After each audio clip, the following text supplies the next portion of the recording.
Kaya ko ba ito? Makakaya ko ba ito?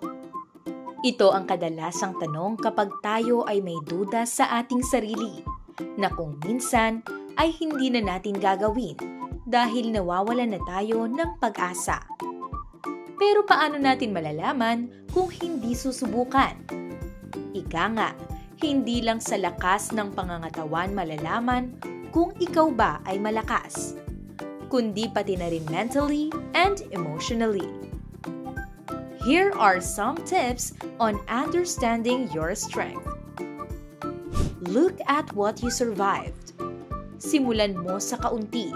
Halimbawa na nito ay ang pagjo-jogging, na dahil sa consistent mo na itong ginagawa, ay nakakaya mo nang sumali sa mga marathon. Notice your quiet wins.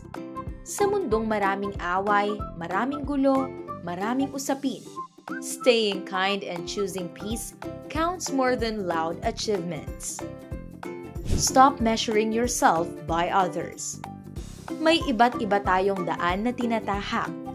Kung ang iba ay nakikita mong nakakaya nila, ay huwag mong ikumpara ang iyong sarili. Bagkus, gawin mo itong inspirasyon. Ask for help when needed. Hindi kahinaan ang paghingi ng tulong.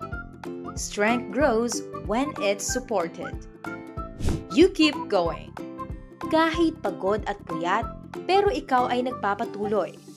That persistence, especially on ordinary days, is real power. Hindi ka nag-iisa kung ikaw ay nanghihina. Lalo na sa panahong hindi mo na kaya, ay dapat i-grab mo ang opportunity na ito na humingi ng tulong sa Diyos.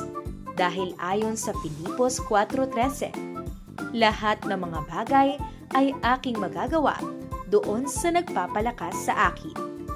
You can do it!